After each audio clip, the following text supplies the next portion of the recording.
Welcome to the Edifice Complex, the property design and development podcast. Let your hosts Adam Muggleton and Robert Bean keep you up with who is innovating and doing great work, perspective on the adjacent possible, and challenges to the status quo.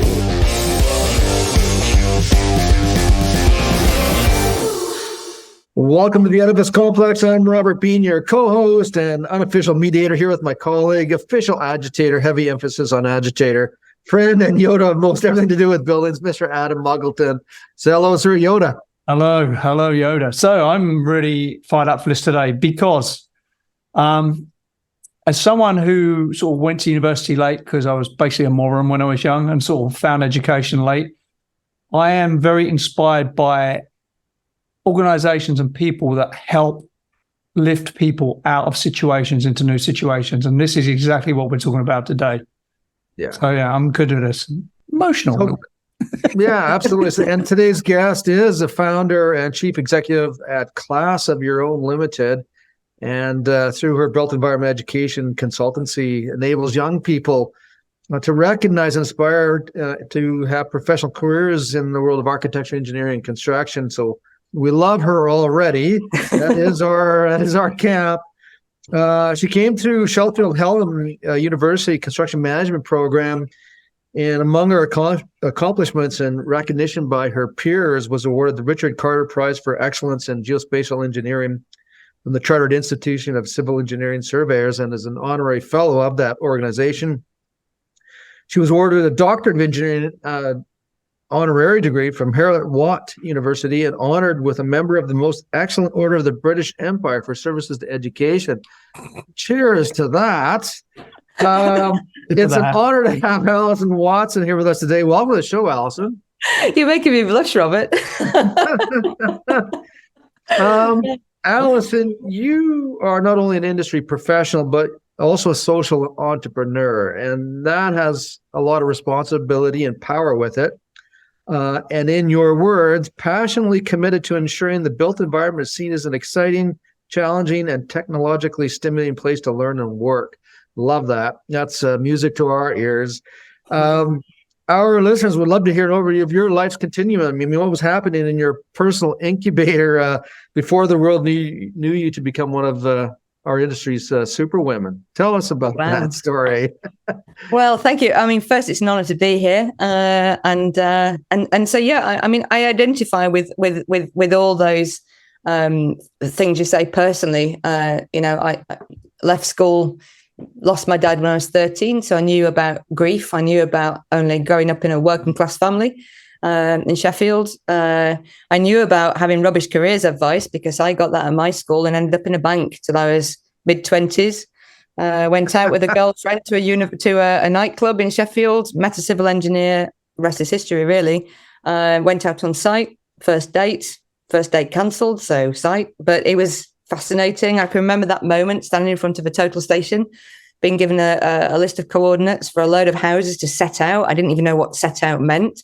But when I saw bearings and distances on the total station, I'm looking at coordinate systems, I'm just thinking, this is O-level maths, actually.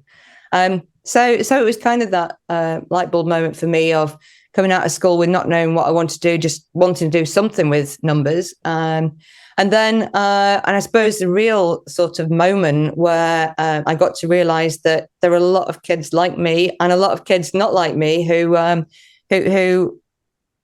had no ambition, really didn't really know what ambition was, and came from some families that, were really quite desperate in the time. Even to get through school with some qualifications was an achievement. Never mind even the thought of going to university would never even cross their minds. And that was working. It's the first major project I had on my own as a surveyor by then. And that was the government school building program. And that had me doing topographical surveys, measured building surveys, and traveling really in secondary schools right from the East End of London all the way through up the Midlands, up into the north of England, where I'm from, and then right up into the northeast. And I think the thing for me was getting on site, setting up my total station with my team, And suddenly you put that on, that sort of really sort of high-end equipment, robotic, reflexless, total station, lasers everywhere and all that. And you're surrounded by children immediately. And again, quite a few teachers, in fairness. And the nice thing about that is, A, they thought it was a TV camera. So they thought they were going to be celebrities anyway. So that was easy. That was a magnet. But also when you start playing games with them and saying, okay, it's one of the biggest things, and forgive me for going off at a tangent slightly, because this is me, this is how I do things. But one of the things that bothers me is that many young people, but also people who maybe don't have measurement in their lives. So that's probably practically everyone outside the built environment, maybe, unless you sew, you're working in meter lengths or feet and inches, wherever you are in the world. But and you can maybe try this at home. Next time you're around a young person, just ask them to do this and ask them to show you what a meter is. And the scary thing, and it's great because it fits on the screen here, but the scary thing is that is probably about the average, something like as wide as shoulders, not this where we're off screen, and so asking children about that in the schoolyard and then having some fun with that, saying, well, if that's a meter, how tall are you? And they go 1.8. So you're about that high then. We could just about fit that on the screen, and then they could go, "Oh no, we're not." So I think that having that interaction and then having some real fun, because this reflectorless robotic total station moved on its own. It sent information, it sent data backwards and forwards from a prison to the total station. And I'd say to the children, how far do you think it is? If you are now established 1.8 meters and you know what that looks like, we'd have them lay on the floor and mark it out. How many of you fits between here and that fence over there? So the children would we've even had them laying nose to tail, basically. And they do the calculation 1.8, times how many bodies fit in. And then we've got to fit in, only my head fits that bit. So, okay, percentages, how much of your body is that? So have a load of fun with maths through measurement. But then the cool thing would say, okay, bearing in mind this is reflectorless, very, very cool kit, to say, okay, if from here to here is the fence, is X meters, let's say 20 meters, how far from here to that chimney? How do you get up there? Well, you don't have to, because this is, doesn't it? That is the coolness that is measurement. So just things like that, working with kids. But the main thing is, this was one of the government's biggest projects, okay? This was where every school child could be infected by that enthusiasm that we have for the built environment, because they were having a new school built. That meant surveyors, architects, engineers, the whole, family of people who work in the built environment were there on site. But the kids had no idea, because all they said was, builder, because they see scaffolds. They only get to see stuff when people are on the scaffold building it. So that whole sort of coming home at night and saying to my husband, my God, these kids don't know any more now than I did when I was their age. And I got on his nerves. For years, I got on his nerves. And then in the construction recession, 2008, I just found that my phone wasn't ringing so much. Sites were stopping. And I just said to him, I came home one day and I just said, that thing that's bothered me for years, where I keep saying we have to write something, we have to get school kids really, really engaged. Can I have 6 months? We can afford it, right? We can have 6 months. So I sat down at the end of 2008. Everybody was being made redundant. You remember 2008. It was a horrible time for the built environment. My friends were losing jobs. Sites were just stopping and maybe never even starting again. So there was an ideal time to sit down and write. But the first thing for me was, if I'm going to do this thing, I have to speak the language of teacher, because I can't go in there as a land surveyor. It's like somebody coming into you guys and saying, okay, I'm not an engineer, but I'm going to tell you how to do it.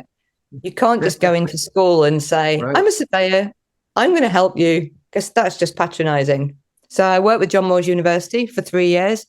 I went and kind of did my, unofficially, I felt like I'd gone through a degree in education, understood pedagogy and particularly project-based learning, and then started to write. And by 2012, I'd got Mott MacDonald supporting me. I went to see the big boss, thanks to an amazing friend of mine who has sadly just passed away literally a few days ago, Eddie Murphy, the great and glorious building services engineer that is Eddie Murphy, had a brain tumor.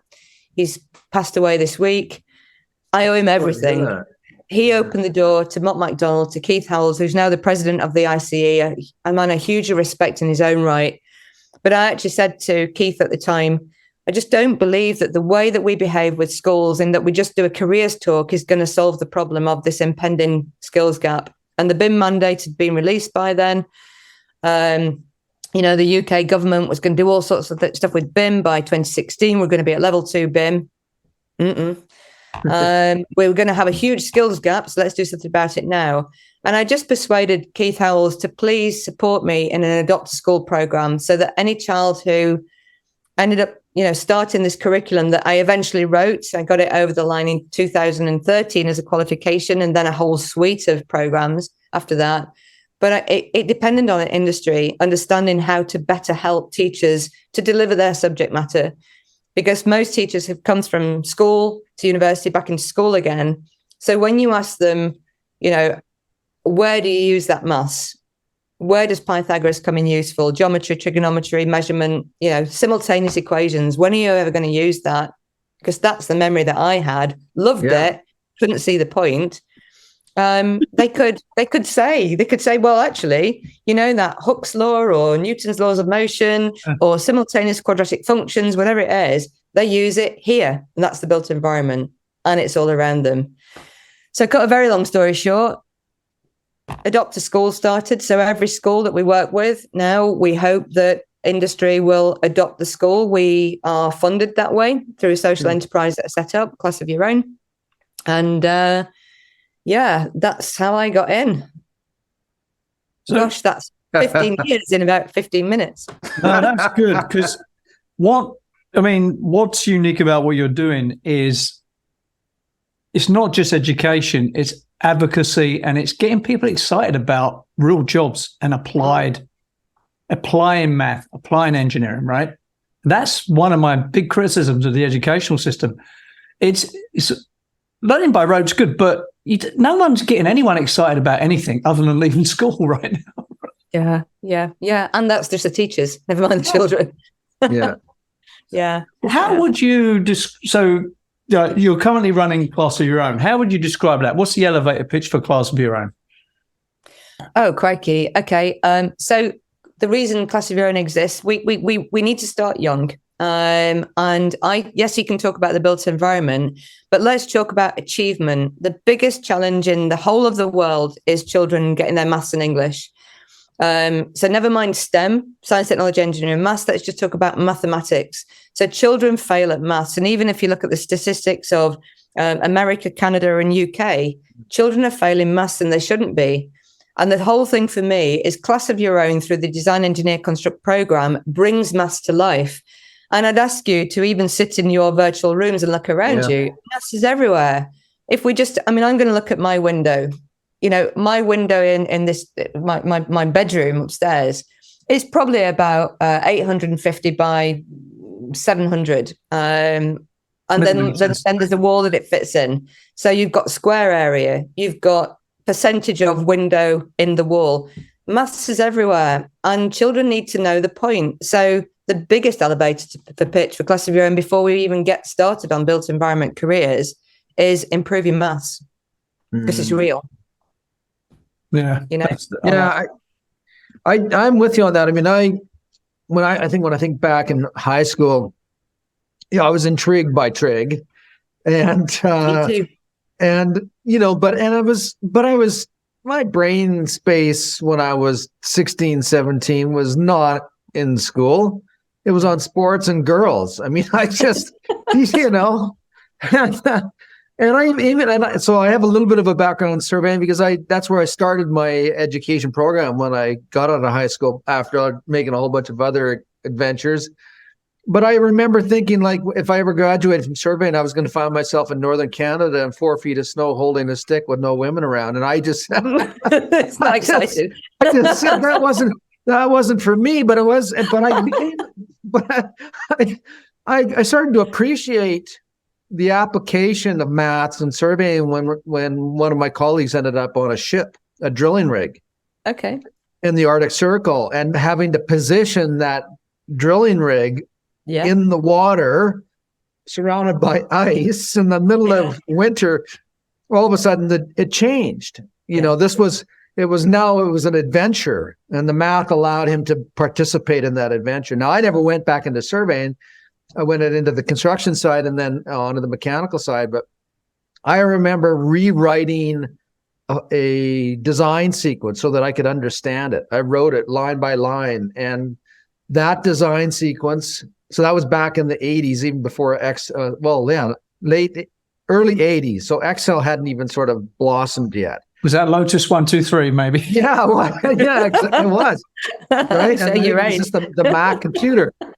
But I remember rewriting it and then finally get it into a spreadsheet. And that spreadsheet served me for almost 30 some years. Nice. Yeah. And the math never changes. Yeah, right. So that's the thing about math, and is that it's fundamentals, and it'll never change, but it allows you to see the world in a different way. Yeah. And I never got that till my brain was ready for it. Yeah. And that's the same as me, 24, 25 years old on a site for the first time with a theodolite, and suddenly go, that's why I did the maths. I get it now. And my argument is, why can't you have that experience when you're 11 or when you're 7, Right. Yeah. And we had some fun even with little people. I wrote because the Roman term for a surveyor is an agrimensore, and so I even wrote a little program for little children. So we talk about Palmus Maximus, we talk about Digitus, we talk about the cubit. Everybody knows the cubit. Yeah. And so we had children being Roman surveyors, and we had them dress up for the day as Romans and measure their classroom in Roman speak. So they had to do their dimensions in, Roman numerals. So they had to understand Roman numerals. So it's like a code. It was like baby code. It was cool. But the kids got to dress up and be Roman. And then suddenly you realize that the mathematics that they use in Roman times to mark out these incredible roads. How do you get a road straight in Roman times? You know what? The same way that you do it now. So that's the wonderful thing where children can be kind of these maths heroes dressing up and having fun. And I think that was the first thing for me. When I sat down and started to write a program, I thought the top line has to be fun. It has to be fun. And you probably got the measure of me, no pun intended there, but I'm fun. I'm happy. I'm the happiest person I know. And you need to be, you spend a long time in school. You spend much of your, from 8 till 4, you are on the school journey, if not in school. That's a hell of a lot of life for a little person. And you need to have fun, right? Yeah. So, it's a chore if it was. But God, I love that. What did the Romans, it's the old Monty Python saying, what did the Romans ever do for us? Well, how long have you got? You got this. I mean, aqueducts, engineering. They were engineers with spears, right? Yeah. That's my description of the Romans. They were hard, but they were engineers with spears. Yeah. Totally. I was in Italy, so it was 2 years ago, and got a chance to tour some of the old buildings, and it was great because we were there. It wasn't tourist season, and it was rainy and cold, and so in one of the large sites, there was nobody there. There literally was nobody there. There was just people at the park gate, and so I got to walk around by myself in this monstrous, place. Imagining I was Roman. Yeah. What would it have been like to be Roman and be, given this task of developing these structures in this land? Like, how do you even start? Yeah. And where do you start? And how do you do the layouts? And where do the materials come from? And how many people is it going to take? And and so you just start. It's imagination, and it is. Yeah. I think one of the greatest gifts that you can give, like as a teacher, that you can give other people is the ability to release their imagination. Yep. You use the word. You use the word about adventure, and to me, education should be an adventure. Every day at school should be an adventure. And I think, what's been amazing when children start on this program, it very quickly becomes favorite subject because it's fun. Okay. Right. It comes favorite subject because lots of people are in the room from industry who tell stories. Yep. You know, one of the things, I mean, it's kind of nice for us older folks, you know, because a lot of the strategy for a lot of the bigger firms, you know, the Balfour Beattys, the Maces, the Arup's and so on of the world, they say, oh, we'll put our graduates in because they're close to the age of the children and they can inspire them. Well, yeah, but put some of the older guys in as well, because people like us have stories in a way that grads don't. You know, we can talk about that amazing project that we worked on, and you remember when he did that and she did that, and wasn't it funny when that happened? You know, kids love stories, and let's face it, big kids love stories. We're never too old for a story. So again, another thing that I always ask of industry, please don't just give this to the grads because they've not got a lot of history. No. Yeah, we've had Lloyd Alter on, and I don't know where the term came from, but he introduced it into our lexicon. You know, the Rubble Club. Being a member of the Rubble Club, where as an architect, you design a building at some point in your life, but at the same time in your life, you also see it destroyed. Yeah. And that happens when you've been around, you know? Yeah, and sure. When you're part of the Rubble Club, you've got scars. Yeah. I'll tell you why it works what you're doing, right? So you're right. Most people in the West are horrible at math. And that's a teaching problem, not a them problem. Right, we got the same brains to do maths as the Romans had, right? Yeah, maths. Yeah. I'll get back to my English. Maths. It's mathematics, which means math has an S on the end of it, by the way, in North America. Right? But teachers don't talk in an applied way. They don't give the example. They don't show what's possible or even what it's intended to do. Right? This is the failure, and it seems an obvious gap to me that should be filled, but I don't understand why the educational system doesn't fill it.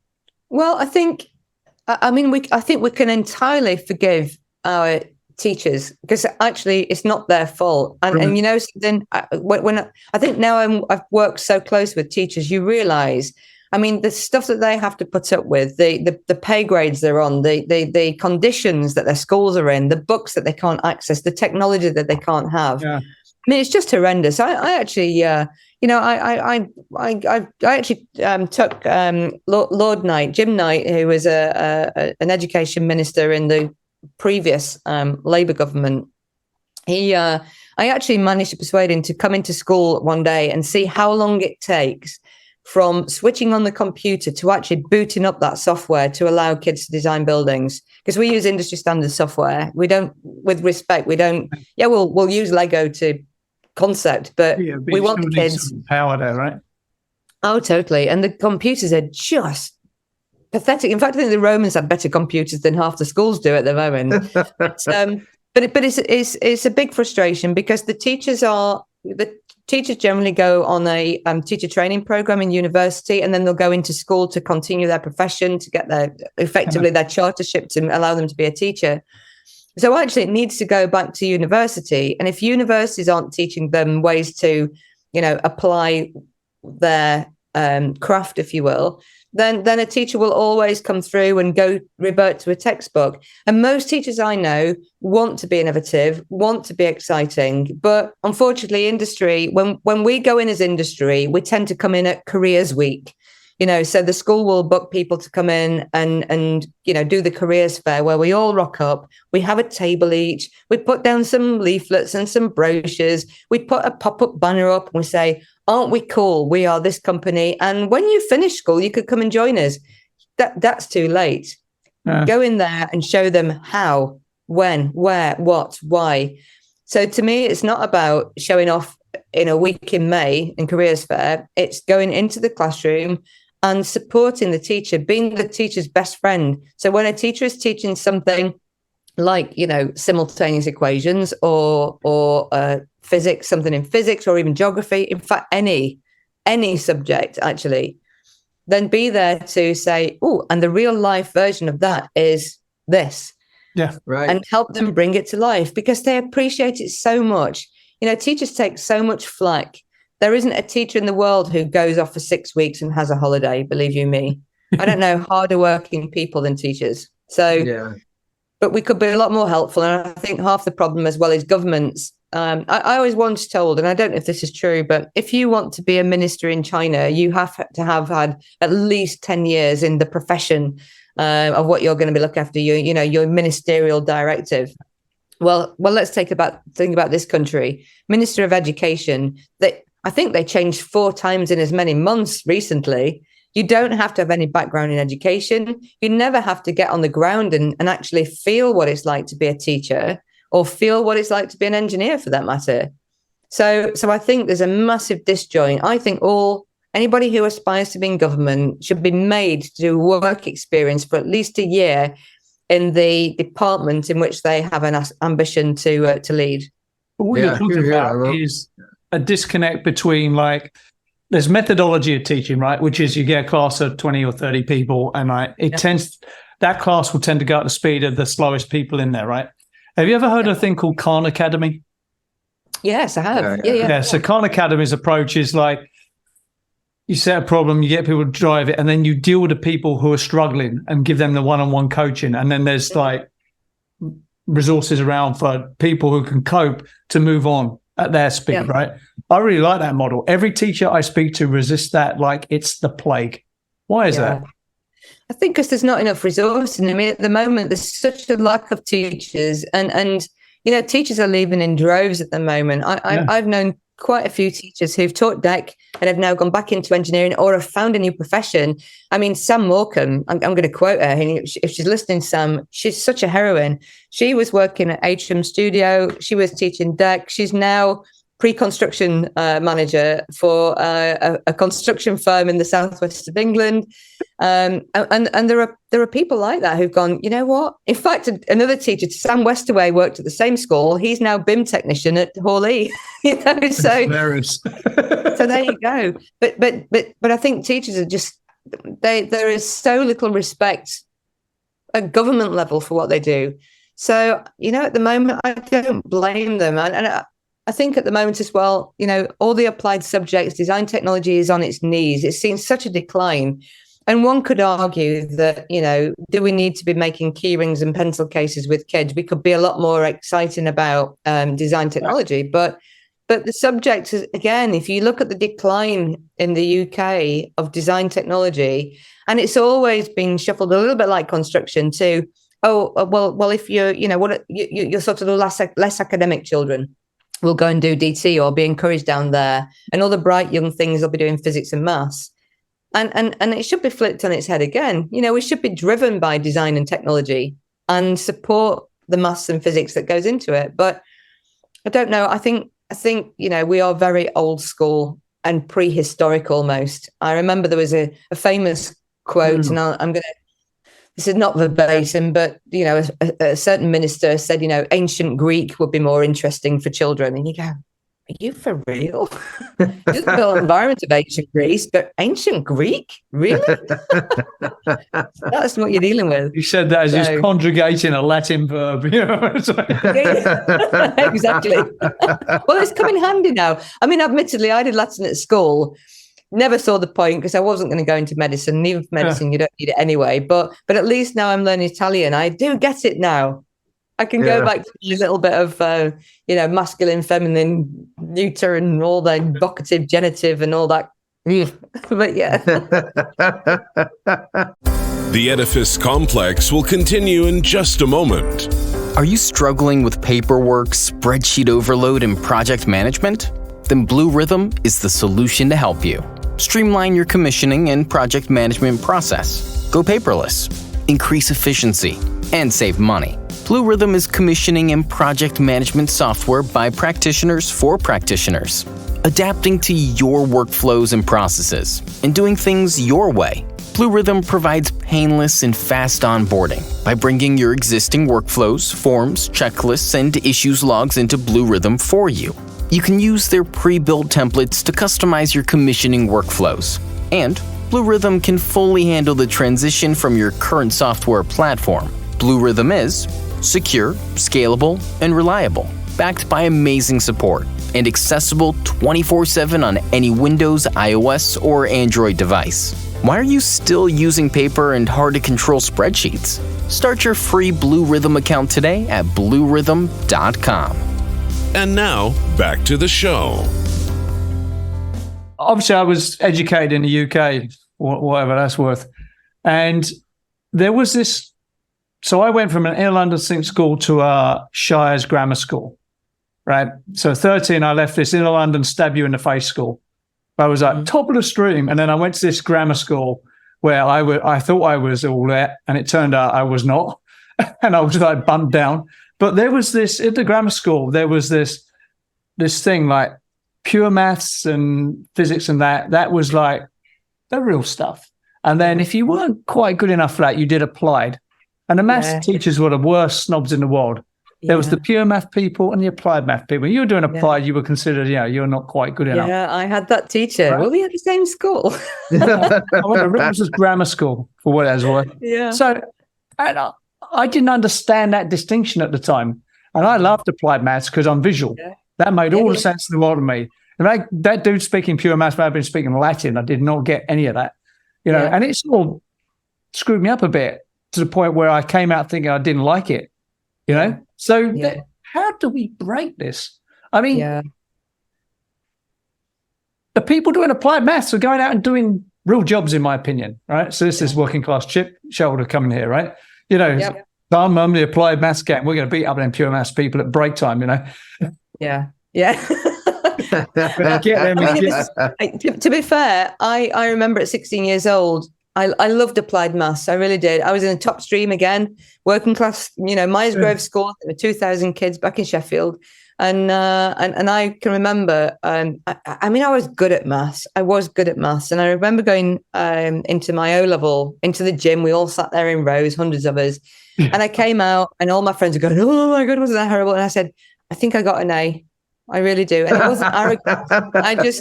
But seriously, Robert, it wasn't arrogance. It was just, I understood it. I understood what was on the paper. I enjoyed doing the paper. I came out feeling that I'd done well, and I got an A. I wasn't surprised. It's not arrogance. It's just confidence in mathematics. But then I said, right, I want to carry on this because I wanted to do pure and applied maths. And I went to my maths teacher and said, I want to do pure and applied. We don't do it in my sixth form. And he said, no, but you need to stay on. You will be great at maths at A-level, but I need to do pure and applied. Now I left school as a sort of, I thought I knew better than my teachers, and went to FE college. I went to the local college where I could access pure and applied maths. It nearly finished me off. It was horrendous. And I longed to be back in school. And I'm a big fan of keeping children in school as long as possible, because to me, school nurtures in a way that college doesn't. You have to grow up really quick. I remember in my maths class, there were only 3 of us. And one of them was a 38-year-old guy who used to come in, so I'm 16, he's 38. We were poles apart in our experience of life for a start. And even the maths teacher was kind of like, okay, off you go. My class is finished, go. You couldn't go to him after class and say, didn't get that. Can you just go through that again? And whereas in school, the wonderful thing about teachers, for the most part, I know that not every teacher is the same, but for the most part, teachers were there as an extended family. And I needed my family because, I'd lost my dad. My mum got remarried. It was a bit chaotic at home. And at the end of the day, being thrust into, when all that stuff was going on, you kind of went to school and needed that comfort, and you needed the school to kind of wrap you in cotton wool that a school does. And I think the FE colleges just failed miserably on that. I wish to God I'd have stayed in sixth form. I think I'd be writing a very different story if I'd have stayed in sixth form. I would have probably gone straight to university from school. But then again, I would have never had the experiences of joining a bank, realizing I didn't want to be in finance, go into a nightclub, meet a civil engineer, and the rest is history. If I'd have gone and I'd have probably been an optician, to be fair. I was never going to be a doctor because I don't do blood very well. But I certainly would have been an optician because I also used to love lenses in physics, refraction of light. I thought lenses were cool, convex, concave, all that. So I thought mathematics, lenses, optician. But actually, I was rubbish at biology. First off, let's salute the slow dance that civil engineer gave you. What a dance, right? Well, we never danced. It's the fact that I didn't want to be in a nightclub and neither did he. So That's a good night out where you change your career. so yeah. Definitely not in Josephine's in Sheffield. Slow dance was not on the mix. Yeah. Well, there's a bunch of lessons in here for our students that are maybe working on a higher level degree. Maybe they're in their master's or doctorate program that they need to hear in the story. And Adam, you and I have talked about this before, like the value of an academic that actually gets to spend a couple of years in the real world is a completely different individual than those that stay in academia. Yeah. And we, like, when I think of Dr. Bill Bonfleth, who was on that path, but then he went to work for a real engineering company and did real engineering and applied the math and then went back to school. And he can talk both ends of the spectrum. I mean, he can get into the advanced math, but he also understands in the real world when you get out there that, that you have to apply basic stuff. Yeah. If it gets too complicated, well, then you're back and you may as well be an academic. But in the real world, it's not like that. Yeah. And I think about even in my own practice when we were hiring engineers and, we wouldn't let them run the software for the first 6 months. Drove them crazy. All their friends were all in, engineering companies and getting onto the new software. Our guys, we said, no, you do the manual math for 6 months. You need to understand where those numbers from the computer come from. Mm-hmm. So they got to use real applications. They got to see the numbers, and it wasn't difficult math. Yeah. It was just basic stuff. But then when they got onto the software, then they could do the fancy shit, but they knew where the numbers came from. Yeah. And do you know something? Even on that, we've just I've surrounded myself. There's some fantastic people in the geospatial industry over here who've been helping put together an apprenticeship route for the past few years for young, aspiring surveyors, come out of school at 16 or fancy a career change at 40. It doesn't matter. But the apprenticeship route in England is becoming really, really, really exciting now. And a lot of our students are choosing degree apprenticeship rather than a degree straight for 3 years because they want to learn. It's not even the earn and learn stuff. They just want to learn real life engineering, real life surveying. And we were looking at the maths of survey. And you know something? So I've had an amazing maths teacher working with me. Big up to Paul at Alder Grange School. And I said, okay, everything from the curvature of the earth and to standard deviation to the trigonometry of surveying through to even I don't know, top of foundation to finished floor level and how many bricks will fit in that space. Is all that mathematics that you might use on site as a surveyor. And you know something?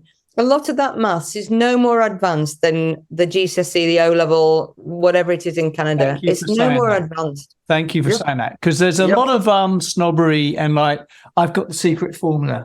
You're absolutely right. Yeah. And you know what? When you're now going to get me on my own soapbox, and that is that reading research papers by people who they're pure academics. They have no practical skills in real life. And they search out the data that supports their thesis or their position, and they ignore all of the other data, which is the real world data. Real world. Like we've seen that in the ASHRAE data based on post-occupancy evaluations where certain researchers, I'll not name them, but if they're listening, they'll recognize themselves. There was literally thousands and thousands of data points, and they only focus on the ones that support their statement, and they've ignored everything else. Well, in our part of the world, in Canada, all the data that was ignored applies 100% to me. So on a bell curve, their database supports their position, which happens only in a small part of the buildings that they surveyed. But the outliers, that's my world. So my bell curve changes depending on where you are, right? Yeah. Anyways, that pisses me off. Because people read the papers, right? And they think, well, this person has a PhD, so therefore they must know what they're doing. Yeah. And so they don't read the whole paper. Like they don't read the end statement that says, this data only applied to this particular set, and there are other cases where it doesn't apply. Like they don't read that. They just read the headline, the conclusion, or the abstract, and then they move on. Yeah. And that just drives me crazy. what you said, Alison, is really on point and powerful, and people need to get their head around this. Most jobs are O-level maths. So O-level math, it's maths. I'm so mid-Atlantic. You need a swear box. Yeah, it is high school. I need to find. Is a high school diploma math, right? So high school O-level maths in UK is high school diploma math in Canada and the US, right? And most work in most jobs applied to everyday life is no more than that. Yeah. There's a need for certainly in my life. Need for super Oppenheimer level equations, right? Yeah. And add their place, and you learn that, and you learn to add that on to your O-level math as you go through your job, right? Yeah. Yeah. And why can't people say that? Yeah. And you know something, seriously here, Adam, I think that when you think about, I mean, I've actually it stuck my neck out along with some of my colleagues and said, you know, there needs to be, in terms of the surveying qualification, for example, I mean, that's my world, and design, engineer, construct's my world, so I can only talk built environment. But can you imagine if you mandated this kind of learning in secondary schools, in high schools? You know, so children actually not only learned the maths and learned it well because they found it interesting and useful. I mean, let's talk about useful maths. Yeah. But how are those, you know, the PISA tests around the world where we measure one country against the other in terms of how our children perform in science and maths and so on. Can you imagine what a leveling up process that would be if children could actually study something that is real world? And here's something. So I used to talk about, you know, that whole leveling up process, but let's even, you know, slightly lean into climate change and all the stuff that's going on at the moment. There are some statistics around, you know, the built environment globally contributes 39% of the world's carbon, that will all live in cities by 2050.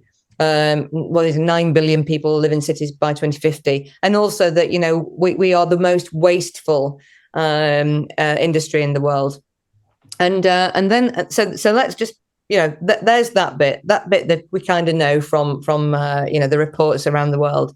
And then the other narrative that is banded around all the time around education is that, you know, how are we supposed to teach children for jobs that don't even exist yet?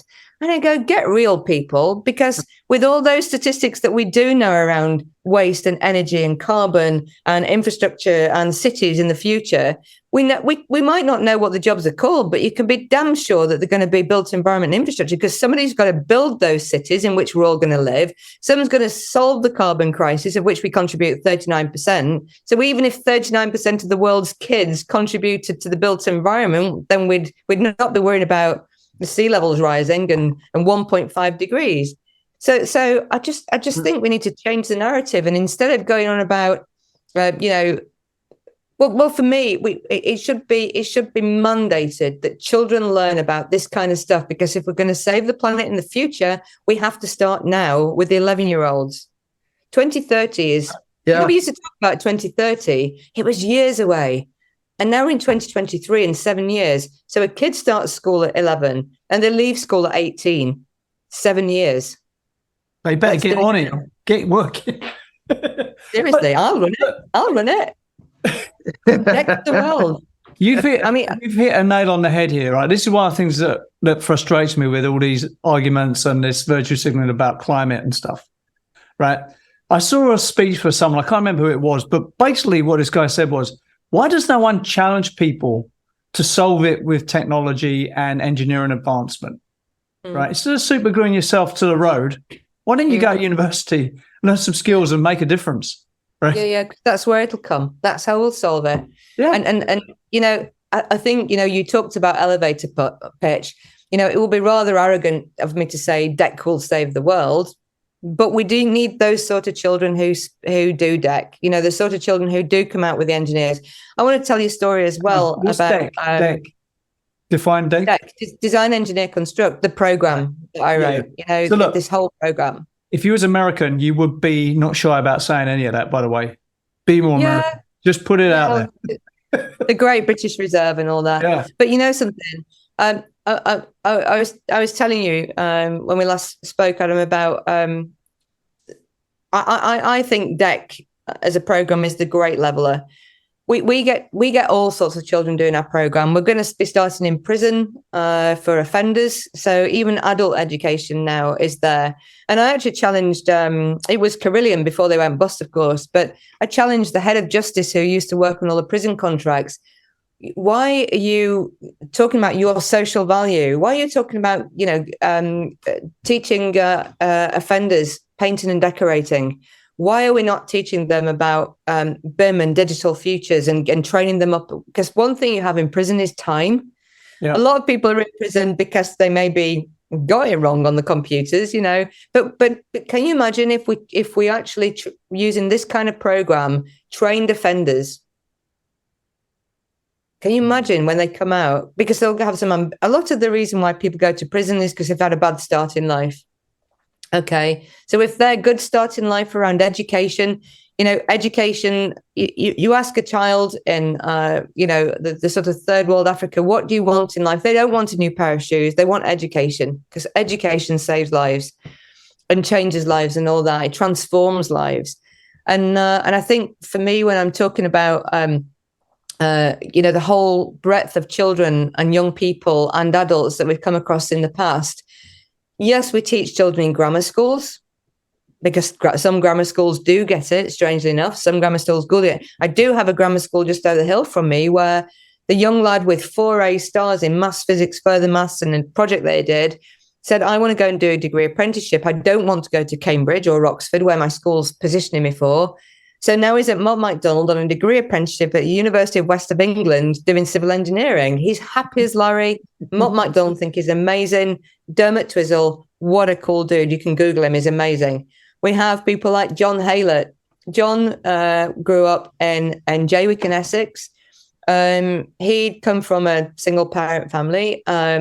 He probably, I think he was again, he was one of those young boys. There was a report came out about poor white boys and coastal towns, that this is the sector that is failing on the maths all the time. And again, globally, it's not racist. It's not anything. It's just the fact. Boys from working class families and poor white boys, particularly in coastal towns and rural areas and so on, where they are marginalised, tend to be lower grades in maths and so on. And John was destined to be one of those boys. John started DEC. He had an amazing teacher, Sam Hodge. Big up to Sam, who's now teaching in Penang with his own DEC kids in Penang now. And just that kind of father figure that wrap your arm around and, I'm going to help you and support you, John. So John took DEC level 1. He took DEC level 2, which was the GCSE. He took DEC level 3, got a grade A, ended up at Anglia Ruskin University. He's at Atkins, building surveyor, and he's just got a first from Anglia Ruskin. That is awesome. Yeah. And can you imagine the story that he'll tell his children? Yeah. Right. Yeah. So that is life-changing stuff. When people like poo-poo education and like training, the whole thing, it's not just teaching, it's training, mentoring, guidance, role model, right? You need all of that to affect the change. It's so important. It really gets me. Yeah. And you never forget. I mean, I can name my favorite teacher, Alan Barker, when I was at school. He was a physics teacher. He frightened me to death as a physics teacher, but he was my form tutor as well. And he was just funny and wacky, a bit crazy, burns his tie on the Bunsen burner, that kind of teacher, hair like this, a bit sort of scraggy. And but my God, did he believe in me? Yeah. And that's sometimes all a child needs. And that's why I always say, teachers take a lot of stick. They really do. But my God, they are game changers. And I actually say about teachers that they are the built environment's best chance of climate change, solving all those problems a lot, because we need great teachers to produce great kids, to produce a great workforce. So my advice to any government is invest in teaching, give them the proper tools they need to do a good job, and get them out into the workforce and learn where their craft applies, because we need superheroes to solve all these problems. This is, I know, my captain discussion, right? Yeah, a little bit. Yeah. It really, really is. Absolutely. And you think about in a real world. So we just came through COVID, and of course, it's still on our radar screen. But there were schools that allowed teachers to bring in the filters, and the filters were used to talk about particles and air velocity and diffusion in a real world situation. And people put ribbons on the fans coming out so the kids could see the airflow. They would put balloons on top to study Bernoulli. Like, they used that process of purifying, cleaning the air to teach. Yeah. And yet other schools was nope, you can't have it. They came up with all of the excuses, and rather than seeing as an opportunity to teach science, physics, chemistry, all of that. And then if you really wanted to get into the math, you could, but other schools just, nope, not going to do it. A solution to humanity's problems right now, if you're talking about climate and things like that, and pollution and environmental degradation, is science, technology, and engineering. Yeah. That is a solution. And we are doing zip to deal with that. And that drives me insane. Yeah. Maybe there should be an engineering coup d'etat here. Well, and one of the challenges, it has to do with communicating that, and that is an actual social issue, not the science part. Engineers are great at. Adam, you and I've talked about this before, and Alison, you recognize this too, that we're not always cut from the communicative cloth. We don't have oftentimes the empathy. Too many tisms going on. Yeah. And when I think about engineers that are great communicators, that they do change the world, but they also understand the power of communication, and that in itself is an art form. And well, in many ways, it's an engineering. Communication is a form of engineering. There isn't that, not everybody learns the same way, and recognizing that there's patterns and working with those patterns. It is just another form, isn't it? Yeah. And do you know something? I know you're not going to believe this, but I was so shy. I mean, the perfect job for me was a land surveyor, because I'd go out on site, I'd just be there with my dog maybe, I'd not see a soul all day, and that was fine for me. I was just happy. I love being outdoors. I'm still the same now. If I can get outside, snatch an hour, and feel the sun on your face. I know you don't get it much in the northwest of England, but feel the sun on your face and see the hills, and it's, to me, it sounds all a bit cliche, but that just fills me with absolute joy and pleasure, being outdoors. And it's only when I started getting into education that I realized, oh my God, I'm going to have to speak. Oh my God, I don't know if I could do, and the first class I ever worked with, I actually went to a local school all over the hill. Unfortunately, they don't do deck anymore, but Accrington Academy. And I went into the first class and I said, please, could I borrow some children? Because I've got some ideas. I need to test it. Can I come in and try these ideas? And say, oh yeah, come in. We love the industry coming anyway. And the first time I ever stood in front, I think there was about 80 children. And it was just trying these ideas out for this first workshop that I ever wrote. And I was like this. My hands were literally like this. And a young lad came up to me and said, Miss, why are you shaking so much? You're terrifying, Johnny. Seriously. So I tell you, and you know something, I think this is what puts a lot of people going off into schools, because they go, well, the first thing is, I've not got my DBS check. I've not got my, criminal check. I'm not allowed to go in. No, you are actually, because as long as you never leave a teacher, you are allowed to go into school. So don't give me that as an excuse. But the biggest thing is that they're afraid, actually, because standing in front of a load of children is a little bit intimidating. Look, children are evil, mate. They can sense weakness in a teacher. Right, in 5 minutes flat. Absolutely. We all did it, didn't we? Yeah. We all have these little, when the teacher turns you back, let's all stamp our feet on the floor. Yeah. Yeah. So yeah, it's hard, but you're not going in to teach. You're going in there to excite and have fun. And yes. And what's lovely is that, I can't think of any occasion where I've not been in the classroom with somebody who's come in as a guest to do something, whether it's an engineer, an architect, or whoever, and they've left and gone, oh my God, that was great. When can I come again? If I was king of the world, not likely to happen, I've come to accept slowly. I would change. One thing I would change is, if you're a chartered professional, like surveyor, engineer, whatever, you would have a mandatory requirement to teach part-time, maybe half a day a week or something. right? Yeah. You'd be Yeah, attached to a school or college, and your job would be going there, teach, yes, but inspire and tell people what it's like to go out and build a skyscraper, build a bridge, build a road, right? Yeah, And absolutely. there's a old meme. My kids used to say, "Dad, every time you say, yeah, I worked on that, I worked on that building," because you're proud of it, right? It's real. Totally. I helped make that thing happen.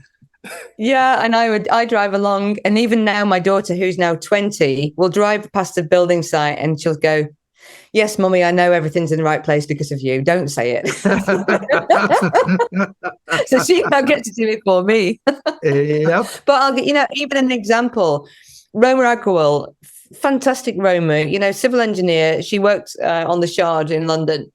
And I phoned, the Shard opened, and I phoned Roma up and I said, "Please, can I bring a group of school kids down, but please not to go around as a tourist, but to go around as a structural engineer." So she was wonderful. She took them around and we talked about the geometry. Why is it this shape? The challenges of building over the London Underground and so on. And it was phenomenal. It was phenomenal. The kids loved it, but the head teacher and the teachers, every single word they were hanging on, and they came out going, "That's the most inspirational thing I've ever done." I've goosebumps going back there. It was just wonderful. And I think people in industry forget that, go back to school. It was quite, a bit Groundhog Day. You turn up, you sit through your lessons, you go home. You turn up, you sit through your lesson, go home. And that's just, again, for teachers, it can be difficult to get something, that's really, really, this is what I come to school for, apart from your kids, because I don't know one teacher who doesn't absolutely live and breathe for their kids and get them through. But when you can offer a teacher a moment like that where they can go, "My God, I can use that in my lessons. That's great." They really appreciate it. They really appreciate it. And I don't think people understand how much help we can actually offer teachers. We're not trying to teach. We're not trying to be them, but to give them that little shoulder, if you will, to help bring their lessons to life for real is really, really important. So I could talk about this all day, but we got to wrap up soon. So we normally wrap up with a couple of sort of quick fire questions. So let's put you on the spot. It's a bit like being at Toastmasters, right? So you'll definitely be able to answer it. My question is, if you could just change one thing, what would it be? To get education policy, mandate around the world that children get applied project-based learning in every classroom and deck. Could not agree more. Nailed it. You're up, Robert. Yeah, let's just pretend that you're, sitting in the classroom with a bunch of 11-year-olds. Yeah. And your question or their question to you is, who should we look for as mentors? Okay. Well, land surveyors. Land surveyors everywhere, because at the end of the day, in terms of right, okay, I would say to that 11-year-old, one day you will buy a house, and one day you will order a sofa for your new house, and you'll need to make sure it fits through your front door. You need surveying in your life. I mean, I laugh at that, but in terms of mentors, don't look to celebrities. No. Yeah. Because you know what? The people who build your school and build the roads that you go to school on and build the airports that you go away on holiday from, and even are going to be working in space if we ever go and have to live on the moon because this planet dies. The heroes that you need to have as mentors are building your world. They're building everything around you. So people like me, like you guys, like everybody who works with us, you will never find more inspiring people. So mentors are, talk to somebody who builds the world around you. Yeah, that's good advice. Well, and it's funny, like when you're that young, you're not necessarily thinking about who should my mentors be. Yeah. But if you can become that aware, like even anytime during high school, junior high, be aware that your life is not, the next 24 hours.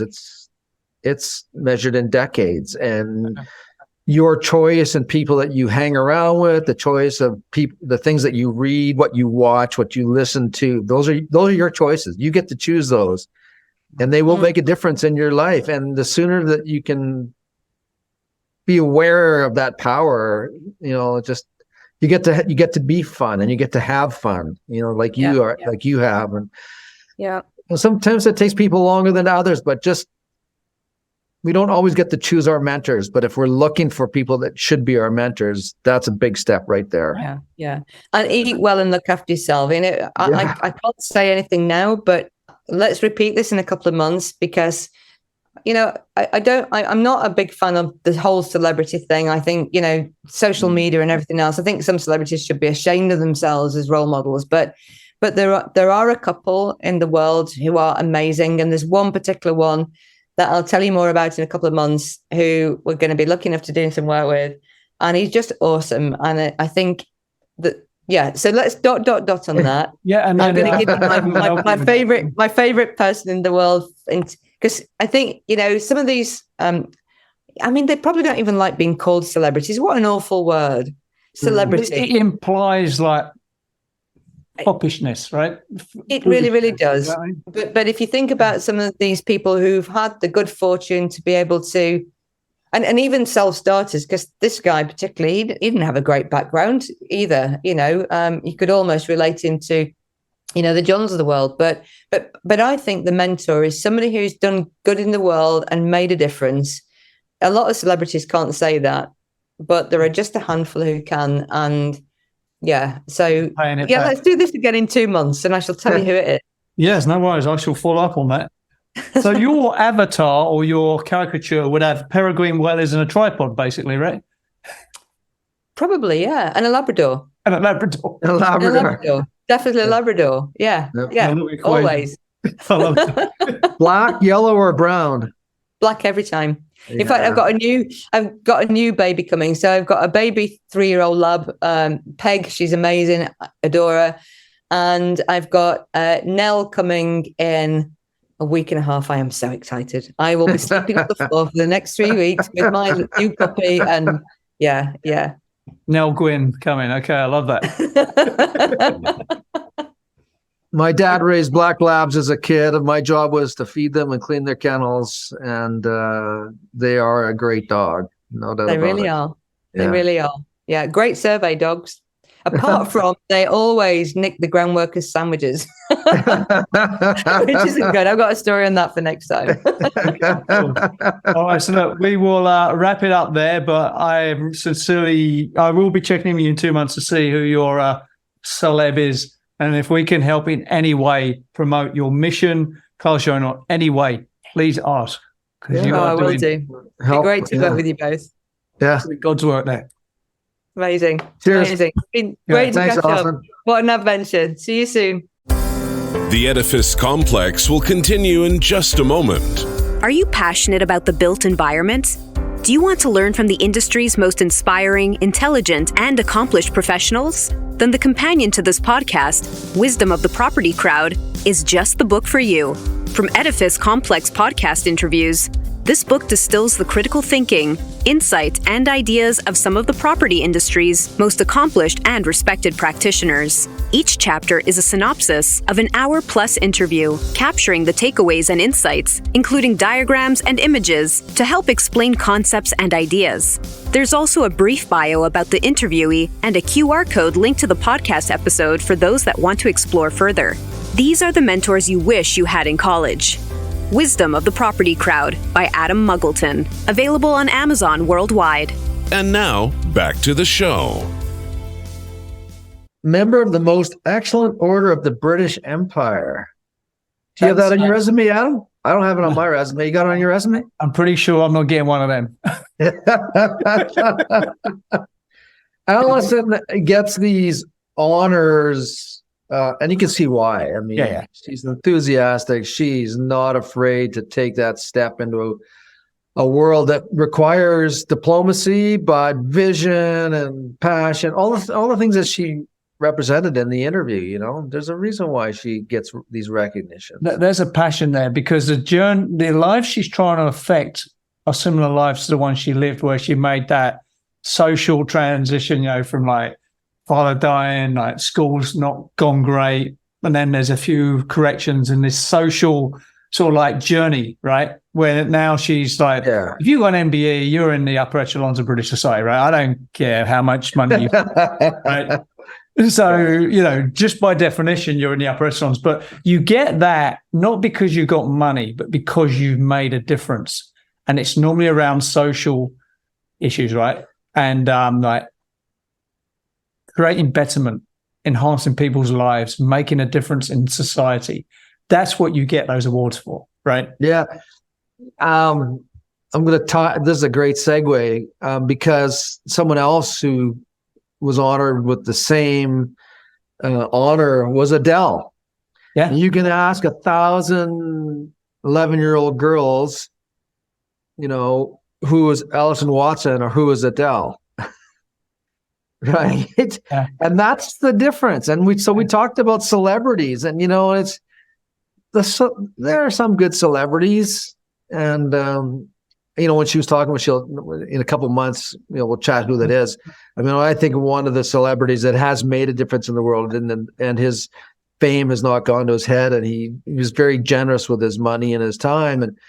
But not all celebrities are like that. No, you know? So when you think the member of the British Empire to get that, and then you look at Alison, and then you look at Adele, and who's known, and yet who ultimately, Adele has her own journey that she's been on, but she also must have done something in the charity space or something to get that. So there's different types of celebrities. There's the "oh, look at me" ones, and there's people like George Michael, right? So George Michael, after he died, it came out he was doing all this quiet philanthropy and charity work that no one knew about because he just felt a need to put it out there, say, "Look at me, I'm doing all this good stuff." Right? He just went and did that. Is how it's done. I've got to say, tip of the hat to that, right? He's at, soup kitchens, and he's quietly writing checks for $100,000 here and there, and didn't feel the need to have his publicist put a PR press release out about it. Yep. So, tip of the hat for that. Yeah, that's completely different than the Kardashians, who everybody knows, you know, like, she said a couple of really things that I wrote down. And one of them was bringing math to life. Yes. And there's just no more powerful statement than that when you think about, I mean, like my own story, like the math didn't mean anything until it became applicable, so I could actually apply it to where I actually understood what it was doing and how I could use that to understand stuff and how that influenced design. You know, that's a huge statement. And her examples of, you know, measurement and getting kids to think about their own height and the distances and how you get the height of something, you know, and putting theorems to practice. Joe, I love that. Like, as I ask kids, tell me how wide do you think a meter is? And they go, it's about this big. Yeah, right. So just the practicality of having because that lesson is going into that kid's head because they've had to raise their hands, then have it corrected, and then have the sort of cognitive dissonance that they didn't know, and then fixing that, right? That's how lessons get plugged into people's heads. When someone's just like writing on the chalkboard and droning on, right? That was most of my school life was like that. And then and you move this, and I was like, oh my God, when's the bell going to go? Get me out of here. And I was like you, until I found applied math and could apply it to something I was working in, that's when I started to make progress. Yeah. Because it meant something to me. So she's doing God's own work, I tell you, like affecting people's lives and just not reimagining education, but making it applicable. That's the trick, right? She's making... Well, and you brought out, you know, during that discussion about, you know, these academics and the formulas and how that becomes an ego thing. And for those listening, In the real world, no one cares about those formulas. Like, I'm going to repeat it. No one cares. You can be the smartest person in the entire world and you can be advanced in calculus, blah, blah, blah, blah, blah. In the real world, I'm going to say it again. No one cares. Competence and delivery matter. That's all that matters when you go to work. And no one says that to you till you get that first boss who gets angry when you don't do what you're supposed to do, right? Right, exactly. We've had some brilliant people here on the Edifice complex, people that can run circles around other people that are doing math that no one cares about. Exactly. Exactly right. Right? But they don't, that's not what defines them. Their ability to do high level math is not what defines them. It's what they have. Like, I think about Marcel, right? Like, there's a guy that's just like, I love that guy. Yeah. He's got his PhD. Yeah, Dr. Hubbard, he just has so many great gifts that he gives back to the industry. You don't see him posting shit online about high-level calculus. No. And also, in pretty much any other industry, people would know his name. Right? Yeah, right. He's the best kept secret in America. Right, Roland Cliff. When I think about Roland Cliff, we had him on, right, from Oxford. And he was talking about bubble theory, right? Yeah. And that's one of his passions. Yeah. But the thing that I remember most about Roland had nothing to do with his bubble theories. It was about ethics and engineering and being an engineer that worked for Hitler. Were forced to work with Hitler. That's the real world. The theory, the mathematics of bubble theory, no one cares. Sorry, that'd be a great name for this episode, but I couldn't say that for Alison. Right? But you also said something that. Yeah, captain, my captain, right? I felt like standing in my chair when I was speaking to her. Yeah. She said something early on, and I wrote this down, family of professionals.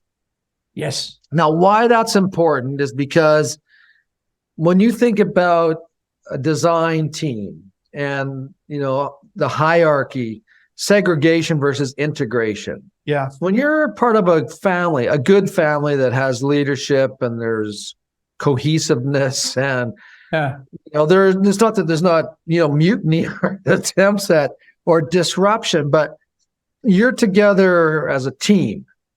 And oftentimes we don't see the world of construction as a family of professionals. And I wrote that down because that there's a story in there. There is, and also that is when we're talking about like climate change, pollution, environmental degradation. It needs that family professionals approach and the application of technology and engineering, right?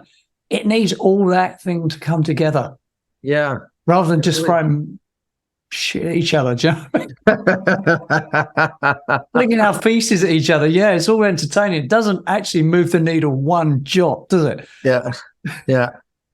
There was a couple of times I was really moved by things that she said. The one when she started talking about adopt a school program. Yeah. I can't think of a more noble thing for an architectural engineering company to do than to adopt a school in their communities that they work in. That's a good way of doing it, right? And then you have people from your practice dipping in and providing lessons and mentorship. That'd be a great solution to part of the problem, wouldn't it? Yeah, and and can you imagine, like if you're in grade 9 and you're in grade 9, like I don't know. I mean, there are some, and probably more than I realize, kids that actually have their head in the game in grade 9. I don't know what you, Adam. When I was in grade 9, my head was not in the game. Oh. I was somewhere else. But if someone had said to me in grade 9, "Hey, listen, we're going to go to a construction site because XYZ engineering company is part of the Adopt a School program. We are their children. We're going to go to one of their projects today, and you're going to have to put on a hard hat and wear some protective equipment." And, and all of a sudden, you're in a place where people are working together and there's, there's machinery and there's noises and there's smells and there's like all the stimulus that you're exposed to. And your head's not thinking about what girl is on your radar screen or, what's going on at home or how you're in trouble with, the principal. Your head is like, oh, this, you're in a different place. Yeah. Maybe you're thinking about how to steal something off the construction site. There is I don't know, but at least you're out and you're doing something out in the real world. Yeah. Also, because you're showing people what's possible, or and what a job actually looks like. Because until you've been out to work, the only experience you have of like routine and work is being in school. Yeah. Not necessarily being engaged or happy about being there, right? Yeah. And you're showing what's possible, what's attainable. Right. Even if that person who goes is the managing partner and they got a great car and all that is still inspirational to some kids, right? I want to be that person. I want that car. Yeah. Yeah. That motivates. Whatever gets things going, I'm all for it. You know, if it's the flashy car, then good on you. I can go for it. No, we understand there could be insurance issues, blah, blah, blah. Yeah. So maybe you don't get to go on site when you're in grade 9. You'll get to go on site when you're in college or, you know. But even just being able to observe a building under construction, you know, it was when we were in Dubai here, whatever it was, a couple of weeks ago or whatever it was. It's gone by so fast already. And outside our window was a tall high-rise construction. It must have been 40 stories or something like that. And I could sit there all day and watch the crane. Well, yeah, right, because you've got multiple cranes, you've got elevators, you got, you know, stuff being brought to the job site that has to move up and down. You've got safety issues, so people are moving barricades and strapping themselves 40 stories up. I mean, there's a completely different environmental condition building 40 stories up than it is a ground floor. And I just want, you know, the winds were coming and these crane operators were bringing up this panel. And so they had these guy wires and these people were holding on this panel so it didn't, you know, fly off into the next building. Like, it was just fascinating. I love you. You know, if you could bring a classroom of kids and grade 9 students to sit on a building, up on the roof of a building across from a high-rise construction going up, and just observe what goes on. It's dangerous, it's exciting, it's adventurous, it's physics, it's chemistry, there's math involved. And when it's you're done, real. there is something to point out that says the team I was part of, we did that. Yeah. Right? I love that. It's real world stuff. Don't you find you're never off duty though? Whenever I'm looking at stuff like that, I think, oh, that don't look safe. They should do something about that. Absolutely. But you know, but this is, oh man, you just trigger something. I was driving by, there's a property just down the road from us, a house, and there was a couple of them. And from the day one, from the excavation was a mess. Yeah. It was just rubbish. The construction management team just, like, it was terrible. There was materials were scattered everywhere. The site got flooded. It was just like, and I'm thinking to myself, like, if I was buying a home and I knew that that's the way this house was built, I wouldn't buy it. Nah. You know? And then down the road, there's a house being built by a plumber. Now, for those who are listening, I know more millionaire plumbers than I know millionaire doctors, lawyers, engineers. Anyways, Phil is building a house down the road, and as a young man, he ended up buying into one of the local contracting companies that became well known. They're, you know, one of the top firms in the province. Anyways, you drive by that construction site, everything perpendicular, parallel, plumb, square, no rubbish anywhere. Anywhere where it's just a completely different construction site. And so there you have, that's no different than the kid that cleans up his room and the kid that doesn't clean up his room. Like, I mean, you go into those spaces and they're different and you can see it. And it's like, well, who do you want building your houses and your buildings? Do you want people that have that ability to understand flow? Yeah. Site hygiene is so important. Site housekeeping is what we call it in the UK. Is I can look at a site and tell you how good or bad things are just by how they keep that site tidy. That tells me everything I need to know about what's going on there. Absolutely. Yeah. Anyway, then we should wrap up on housekeeping. That's all. But yeah, I'll tell you, man, I'm really looking forward to connecting with Alison again because she is someone to watch. And she's doing God's own work there, in my opinion. Yeah. Yeah, good for her. And she definitely inspired me. And anytime someone can move me the way she did, that's obviously a good message. Yeah, you bet. Okay, mate. I'll see you on the next one. Take care. All right. Cheers, Adam. Bye. You've been listening to the Edifice Complex podcast with Adam Muggleton and Robert Bean. To access show notes for this episode, visit edificecomplexpodcast.com. If you have enjoyed this podcast, please leave us a review on iTunes. See you next time.